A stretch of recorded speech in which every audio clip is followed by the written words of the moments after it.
saying that a party should look at the same. Not necessarily tribal or regional. But I have said that.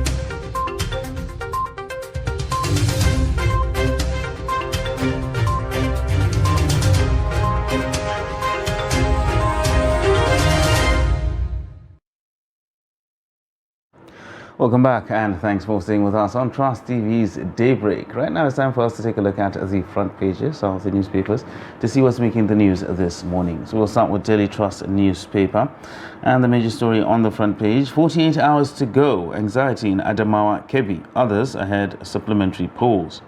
And riders here says 36,935 voters to determine Fintiri Binani's fate and 94,209 to decide Bagudu's successor. Wamako, Tambuwal, Marafa, Bilbis, others in final battle for Senate. And final rider expects seamless election process, according to the police. Details of that can be found on page 4. Still talking politics, governorship results, APC petitions tribunals in Kano, Plateau, Rivers. That story can be found on page 10. And IMF urges Nigeria to increase tax to cut borrowing. Military shuts Maiduguri juvenile sex brothels, and that is a story that can be found on page 8. Now, these are the major stories on the front page of the Daily Trust newspaper this morning. And now we move to the Nation newspaper that has a lead story that says, Obi lacks right to contest my victory, Tinubu tells a tribunal. The writers attached to the story says Shatima validly nominated as running mate, and an APC, Atiku, PDP can't carry president-elect's qualification. Okay, that story started on the front page, but you can get more details on page 4 in the Nation's newspaper this morning. There's a pictorial there, very, very sad one and heartbreaking. It's about the collapsed building in Lagos. Many feared trapped on the collapsed Lagos building. That story is on page 27 this morning in the Nation's newspaper. Let's take a look at the top of the newspaper. We have how Obi was detained in London by aide. He was impersonated. All right, that's page 4 there in the Nation's newspaper, accommodating that story. Then newspaper of the year, G5 governors mini convention plan deepens PDP crisis. All right, page 5 has that story. And the National Stadium, Surulere, the hard fact.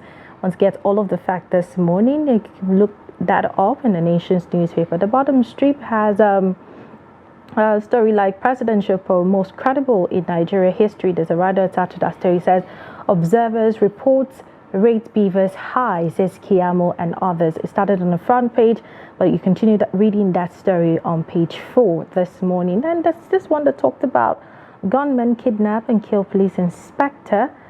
Okay, that story is on page 21. And then protest in OAU over killing of student. That story is in the Nation's newspaper as well. Then we have a pictorial of the president-elect and Senator Jibril Barao. Okay, you can read all about that in the Nation's newspaper. And that's pretty much what you can see in the front of the Nation this morning. Next, we'll take a look at the Leadership newspaper. The major story is amid new renewed attacks, villagers mobilize, kill 50 bandits in self-defense. And riders here says as terrorists kill 20, abduct 32 in Niger, Kaduna. We abandoned the bodies in Kainji National Park. Details of that story can be found on page 4. Looking at some other stories on the front page of the Leadership. Diri Anyaun emerged by Elsa, Imo governorship candidates. And that is on page 22 of the Leadership. Importers to clear cargoes from Lekki port in 2 days. That is according to the MPA. And schools cheat death as 7-story building collapses in Lagos. And the accompanying pictures are there on the front page of the Leadership. Talking politics now, Atiku, PDP's petition meaningless, APC tells tribunal. And talking about the economy, focus on tax, reduce debts, IMF tells Nigerian government. Moving towards the top of the front page there, how Obi was questioned, detained at Heathrow Airport, details on page 6. And we're ready for Adamawa Kebbi reruns. That is according to INEC. Now, these are the major stories on the front page of the Leadership newspaper. And with that, we conclude reading out the headlines at the moment. And of course, we have right here in the studio To help us analyze these stories, Nasir Lal, the editor-in-chief, Dateline Nigeria, right here. Welcome. Good morning. Good morning. It's great to have you join us. Good morning. All right. So let's take a look at the headlines this morning. Let's look at the major story on the front page of the Daily Trust. It's talking about 48 hours to go and the supplementary elections coming up in Kebbi and Adamawa states. We saw what happened during the general elections. Are we expecting anything different? Well, honestly, I don't think the supplementary election is going to change anything substantially. Like in the case of Adamawa, you are talking about 37 or so thousand, to decide who eventually becomes the governor. And already the PDP candidate, who is the incumbent governor of the state, is already leading with some 31,000. So if, unless you are able to get like 100% turnout and all the votes, going to the candidate of the APC, honestly, I don't see how it will be possible, to change the governor's impending victory. And the same thing in the case of Kebbi State. I think the difference is about 45 or 46,000 between the APC candidate and that of the PDP. And you also know that in the case of Kebbi, some 91,000 or so to decide. So unless we also have more than 50% turnout of the voters, honestly, I don't see anything stopping the APC candidate from, becoming the elected governor. Okay, so before this now, we've had reports from Adamawa about how some people's life have been threatened, especially the REC, that's the returning officer of INEC from that state. And also in Kebbi State, we have seen flashes of that as well. Do you think that's going to affect the supplementary election on Saturday? Well, it's not a good thing that the person in charge of the supplementary election is already coming under all sorts of, accusations, allegations, and what have you. But then politicians will always, you can't stop politicians from making some of these allegations. But the resident electoral commissioner, has a responsibility to do what is right, and he should know the implication, of running contrary to the dictates of the law. But I can understand, so many people are expecting Nigeria to have its first female governor, and because of that, there is so much interest in the case of Adamawa. But we just have to face the reality. If the voters in the end decide that maybe it's not yet time for a woman to become the governor in Adamawa State, then we should respect that. We're talking about respecting what the outcome of the polls. Going into every election in Nigeria, the main issue is post-election violence, how people receive the results, and the rest of it. Well, the police have come out and beat their chest and say that the elections are going to be smooth and there's not going to be any issue. Well, judging by the fact that it's going to be a controlled area and it's not like statewide as we had, do you think that will make it easier for the police to actually enforce law and order when it comes to the conduct of the election and, of course, what comes after? Well, that's my expectation, but Nigerians, so many people will find their way to Adamawa, to Kebbi State, even though they don't have any role to play. But they will go there maybe to give, is it logistical or moral support to the candidates. And sometimes they do that just to show face, like Nigerians will say, so that by the time you have an elected governor, you can now have a case to make that I was actually there, during your election. I was, I contributed, I did this, I did that, so that it will give you some leverage when it comes to what you are maybe expecting from whoever becomes the governor. But the police also, they have a constitutional responsibility to keep the peace, whether it's during election or outside election. And sometimes just controlling movement, I don't think it changes anything in the end, because if you allow people, some will want to make trouble.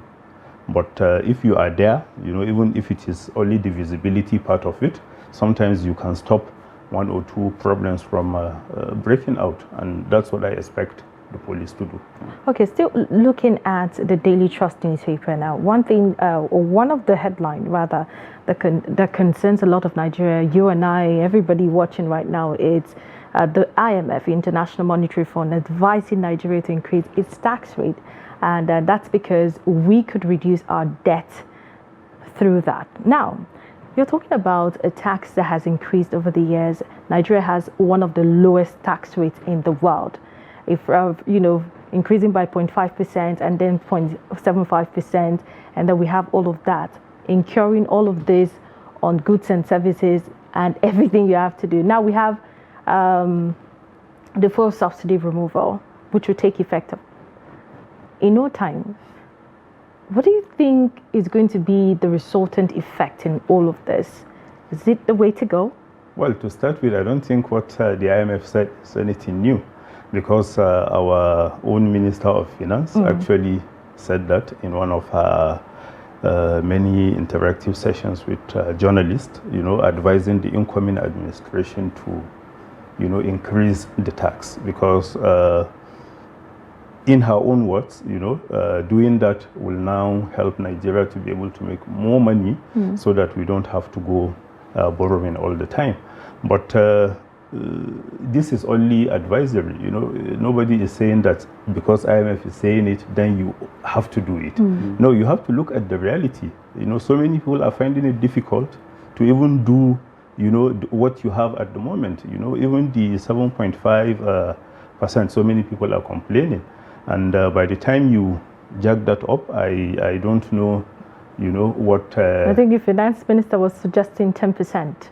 Yeah, she suggested 10%. But, honestly, if you look at the level of business transactions, even those that are outside, the realm of any employment, people that don't make any money, and you are expecting them to also be affected by this. Honestly, it's going to be a very serious development.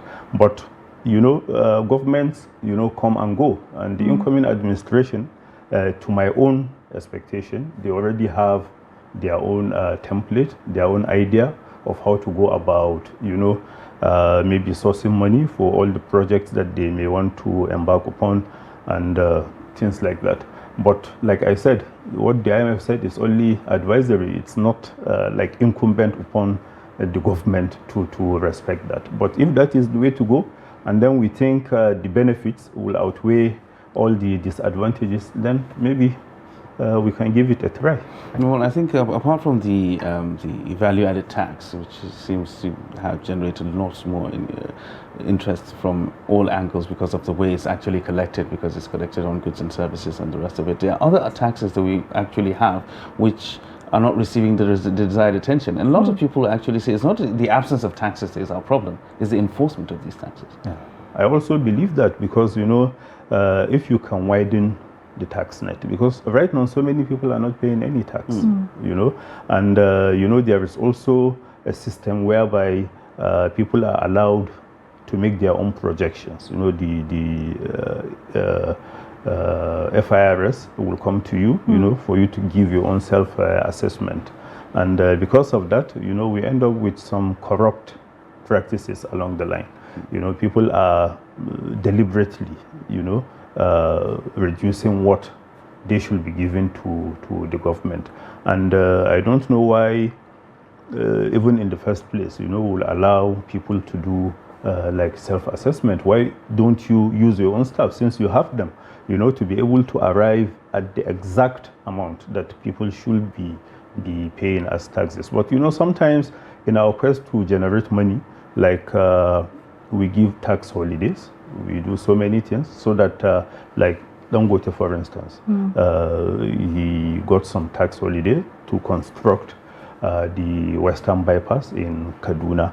But why should we be doing that? I think the government should take its own responsibility seriously, so that let him just pay the taxes and then you take care of your own development. It's not his responsibility to be constructing roads here and there. It's the responsibility of the government, and it's better for the government to handle issues like this why should you like give him tax holiday? You know, so that he will build a road. I don't think that's the way to go. We have people that are supposed to be working. Let them do their work. Let him pay the tax, and then let the government handle all its developmental projects. Now, how can we even do this? Because, you know, in developed countries, you hear of musicians and footballers being arrested because of accumulated tax and all of that. And I know that in this country, there are people who are earning billions of naira who are not even paying tax. I know that, you know, analysts like you or people who go through some of these things will talk about, you know, enforcement, doing this the right way. But it hasn't really yielded any results. What's the way forward? What do you think? Well, you know, sometimes because we are still having access to some free money, that's why we have not been paying attention to all the things that we need to do. I will give you an example with one foreign, I think a retail outlet, you know, owned by, you know, they will call them foreign investors. But somehow, you know, they don't even use POS. You know, no electronic means of payment. You have to go in there with cash, and the government knows about this. Nobody is saying anything. That means, you know, they are now denying the government from knowing the actual amount of the money that they are making, because nobody will know that from their bank accounts. Maybe what they do, they end up, you know, hiding all the money, you know, in individual accounts, and the government knows this. So many outlets, they are doing that, you know, and what they will do, somehow they will bring an ATM machine very close to where they operate, so that you cannot even complain of not having the cash to transact business with them. So why should the government allow all that? Because we are still having access to, like I said, free money. Anytime we go, you know, borrowing, there are people that are willing to give us money, when in reality we are burdening the next, the upcoming generation. So why should we allow that to continue? Honestly, we should take our ability to make money very seriously, because without making this money, even the projects that we may want to execute, honestly, they may not be possible. Well, let's go back to politics now. And right now, apart from the supplementary elections that we're looking for towards, there are governorship elections coming up in November, and as well in some states. But at the moment, we're seeing still dealing with the fallout of the general elections, and lots and lots of petitions are there in court, and they're being dealt with. We're hearing one judgment after another concerning this and that as well. How overburdening do you think this will be on our judiciary when everything comes to a head? Will the judiciary have the capacity, the Nigerian judiciary now, do we have the capacity to actually go through all these election petition tribunals and resolve them with concerning manpower and the rest of it? Well, I think they have the capacity, but even though they can do it more, certainly. But, you know, sometimes the problem is actually, I wouldn't want to say only the politicians, because you have people that are not politicians also filing cases that have to do with politics, like, what do they even call it? There is one NGO, you know, that has become very famous, you know, for taking the government to court. So sometimes when you go to court unnecessarily, you know, you are burdening the judiciary, since that right from the beginning, you know that it's not going anywhere, you know, but you still take it to court simply because you want to maybe justify some of the fundings that you have, you know, some of the people that are giving you money, you know, you want to show them that, yes, I am working, and this is where, you know, some of the funds that you have been giving me, this is where they and lawyers have to eat as well. Well, honestly, I think our judiciary has the capacity to handle, you know, the cases before them. But like I said, we should also pity them, you know. When we know that we don't have a very good case, that's to the lawyers. You know, the lawyers will be able to advise their clients. It's not all the time that, you know, you will get them to go to the court so that you make one or two money out of I think a lot of people do not accept when you tell them ADR can actually help this matter. Let's not go to court. Some people just like court cases. Well, maybe because even those behind the ADR hardly make that information available to some of the people. Because if you do the alternative dispute resolution, you spend less money, even you hardly waste any time, unlike going through the process that you are not even sure of winning in the end. So if we can promote, ADR and other relevant issues, maybe we will in the end, be able to reduce the burden that our judiciary is made to. Now let's take a look at something that bothers us. Now it happened in Lagos, but it has this ripple effect in other states as well. 7-story building collapsing in Lagos again. Well, I saw, even though they were quoting sources, that maybe they didn't even have the permit, to do that. But that seems to be the problem always. No, that's what I'm trying to reach at. Because how we have government in place, and then people can build, up to 7 stories without the government knowing whether and in a very highbrow area in Lagos. Well, the problem is we have not been able to punish, to apply the appropriate sanction, to all those found wanting in the past. So things like this will continue. Anytime we talk about this, before you know it, it will fizzle out, and then nobody will talk about it again until it happens. And it keeps happening because people are not doing their, are not taking their responsibilities as seriously. We have government agency, responsible for things like this. Before you start any development, you have to get the permit. You have to get all the engineers, to be able to know that you are using the right materials. You are, sticking to the guidelines and all the procedures. But no, people just want to build, they want to spend less money, and then in the end, before you know it, they are coming out with all sorts of, high, exorbitant, amount as rent or what have you. So why should we allow that? In a government in a country that we are still complaining that so many people are without jobs, those that have the jobs are not taking them seriously. Honestly, I don't know the best way to go about this. But for the media, the media has been playing its role. The only thing they can do is to report. And then those who are responsible to take action should also be made to play their own role as well, just like the media is trying on its own part. Well, a lot of people actually argue that even if the appropriate action is not taken, to punish the people responsible for this, at least the proper investigations should be carried out so that the people will know the causes of this. We'll just hear the buildings collapse. And after that, we'll talk about it for a few days. The next news cycle, we've forgotten about it. The main reason why the building collapsed, we don't know. Whether it's a structural issue, whether it's an issue of the materials that were used, whether it's an engineering problem or structural, we have absolutely no idea. How can we be able to make sure that these things come to light, at least so that it can serve as an eye-opener for other people who might go into this ignorantly? Well, I think the media should keep keeping the issue on the front burner so that even if we are trying to hide it, there will be no place for such issues to be hidden. But sometimes you even find it difficult to even tell Nigerians, those that own the buildings, why is that so?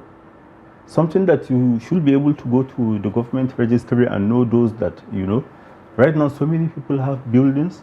The government does not even know, those that have them. So how do we even get, things like ground rents and what have you? How are we able to get all that if we don't even know, or if we are not even ready to start telling Nigerians that these are the people who own buildings in the country? Yes. If we can do this for account holders, that's bank account holders, then we should also be able to do that with all the property developers in the country. No matter the number of houses you have in the country, the people should know, okay, house number A, B, C on road A, B, C, all belong to so person.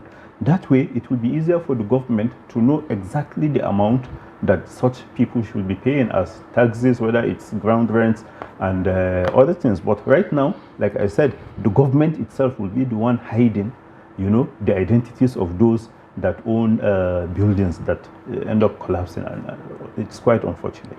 It's really sad, and judging from the fact that people are still trapped in that building, and information that we're getting right now, it's not really clear whether people have lost their lives or not. You know, people, different newspaper reporting that some people have died, some people cheated death, and all of that. But I'm sure that it will come to light and it will be clearer as we go into the day. Let's take a look at the Kogi elections now. You know, they've been in court and out. And of course, there's some dissolving of committees and all of that. And this is brewing up to even the primaries now, where we have delegates, which they call the new brides, deciding the fate of some people. Yeah. Now, what's your take on what's happening before the Kogi elections? Well, the Kogi election, I don't think it's the only one we are having this. No, not the only one. So, but it seems the one that has been in court and out. Yeah, but you also know, in all the other states, you know, things like this are actually happening. But in the case of Kogi, you can see clearly some people are trying to force their way or have their way no matter what. But I will blame the national headquarters of the APC, you know, for allowing that to happen, because even now they are still yet to come out specifically to say, okay, we are doing this by direct mode of primaries. No, we are going this the indirect way. They will say this today and then they will change it tomorrow, which means somehow they're being influenced, you know, by outside forces. And you expect politicians to be politicians, you know. They want to have their way, whether fair or foul. They just want to have their way. And sometimes they will even tell you it's better to do all the things that you need to do and then allow your opponent to go to the court instead of you know, being the one seeking the legal. So honestly, the party should have handled this better, so that there will be level playing field for all the candidates, and nobody should be allowed, whether he is the governor of the state, minister, or any influential individual, to be the one deciding, you know, for all the people who should be their governor. All right, now let's pivot a little bit. It won't be a newspaper review if you don't talk about security. And a very screaming headline on the front page of Leadership says, villagers mobilize and kill 50 bandits in self-defense. Now, is this? I have two questions concerning this. Number one, is this the way to go? And number two, do we expect more of this as time goes on, and as these attacks continue? Do we see more people taking up arms to defend themselves? Well, I think the government should worry, because that's like abdicating, you know, their responsibility. If you allow the people, you know, to be doing this, which, as far as I'm concerned, is the same as taking the laws into their hands. You know, it's not their responsibility to bear arms, you know, to give themselves protection from attacks and what have you. It's the responsibility of the government. In fact, that's even why the government exists in the first place. So if the government cannot do that, then they should worry, because it will reach a time where even those who are legally, you know, allowed to carry arms will not be able to stop the people from having, you know, their way, whether they are right or wrong. Because for anyone to be able to confront somebody that is wielding, you know, dangerous weapons, he equally has to be armed. And if the people are armed, how do you even start the process of disarming them? Because if they know it's only when we have these arms that we will be able to protect ourselves, then nobody will want to give them up in the end, you know. And if the people are armed, then all these communal clashes that we have from time to time, you know, they will become more bloody, you know, bloodier than what we used to have in the past. So honestly, the government should not see this as maybe something to celebrate, like the people are now coming out to and the fear of reprisal attack. That's the thing. And by the time these criminals will mobilize, you know, nobody will be there to protect the people. So that's why I said it's a very dangerous thing. Even though so many people want to commend the villagers for being able to at least stand to face their attackers. But honestly, I don't think this is the way to go. We have a government. The government has its own armed forces, you know, the ones that are expected to handle it before it gets out of hand. So we start with the police. If the police cannot handle it, we use the military and things like that. But we shouldn't promote the people taking the laws into their hands in the name of protecting themselves. All right. Well, the government needs to actually be alive to its responsibility. That's all we're saying. All right, Nasrullah, thank you very much for coming on the show. And of course, we appreciate those insights and of course the analysis of the headlines this morning. Thank you for having me. Thank you for coming. Thank you. All right. Well, we'll take a short break right now on the Trust TV's Daybreak. When we return, it will be top of the hour, 8 a.m. Do stay with us. You find that they look like the same. Not necessarily tribal or regional. But I have said that